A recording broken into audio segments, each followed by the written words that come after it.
काल हा फोटो बघितला तर काळजात अत्यंत वेदना झाल्या. सांगू शकत नाही इतकं वेदना झाल्या. अरे त्या आईने स्वतःचा जीव उधळून टाकला त्या लेकरापायी. आणि पुन्हा एकदा सिद्ध झालं की आईशिवाय या जगात दुसरी माया कोणीच लावू शकत नाही. अरे मृत्यू डोळ्यासमोर असताना सुद्धा त्या आईने आपलं लेकरू तशा कुशीत दडवलं आणि या मायेच्या ममतेने काल अख्ख्या जगाला रडवलं. असा हा फोटो बघून, हा फोटो नाही तर त्या आईच्या ज्वलंत त्यागाचा, स्नेहाचा एक पुरावा आहे. आपल्या बाळासाठी शेवटच्या श्वासापर्यंत लढली, पण नियतीने शेवटी त्या दोघांनाही हिरावून घेतलं. त्यामध्ये दोघांचा सुद्धा जीव गेला, पण जीव गेल्यानंतरही आपल्या आईने मारलेली त्या बाळाची मिठी सोडली नाही.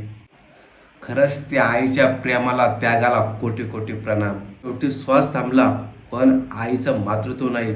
शेवटी ती आई होती, स्वतःचा जीव जात असताना पण आपल्या लेकराला वर धरत होती, आपल्या लेकराचा जीव वाचत होती. एक मन खरी ठरली, स्वामी तिन्ही जगाचा आपल्या आईविना भिकारी. आणि शेवटच्या श्वासापर्यंत निस्वार्थ प्रेम करणारी या जगात एकमेव व्यक्ती म्हणजे ती म्हणजे आपली आई आहे. आणि सांगायचा मुद्दा म्हणजे ते लाईफ जॅकेट जे असतं, ते जॅकेट इतकं शक्तिशाली राहतं की ज्याला पोहता सुद्धा येत नाही ना, ते सुद्धा ते जॅकेट घातल्यानंतर तो माणूस तरंगतो. पण इथं काय झालं, त्या आईने जॅकेट घातलेलं असताना सुद्धा केवळ आपल्या बाळाला वाचवण्यासाठी त्या आईने स्वतःचा जीव गमावला.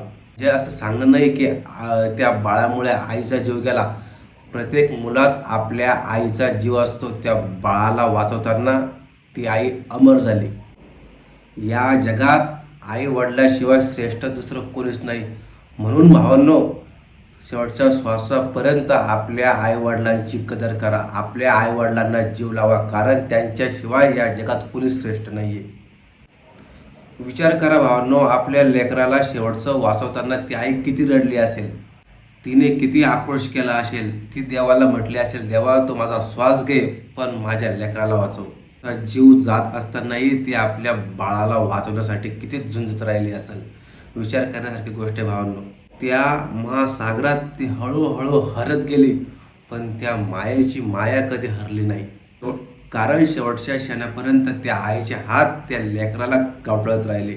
कारण तो समुद्र सुद्धा रडला असेल, त्याने पाहिलं असेल, आपण फक्त शरीराला बुडवू शकतो पण एका मायेच्या ममतेला नाही.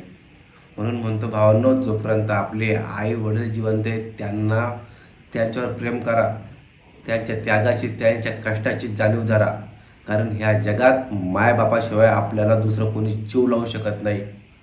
आणि आपल्याकडं जरी पैसा, बंगला, गाडी काही असलं आणि आपल्याकडं असू द्या काही, पण कोट्यवधी रुपये खर्चूनसुद्धा पुन्हा आपल्याला मायबाप भेटत नाही. धन्यवाद.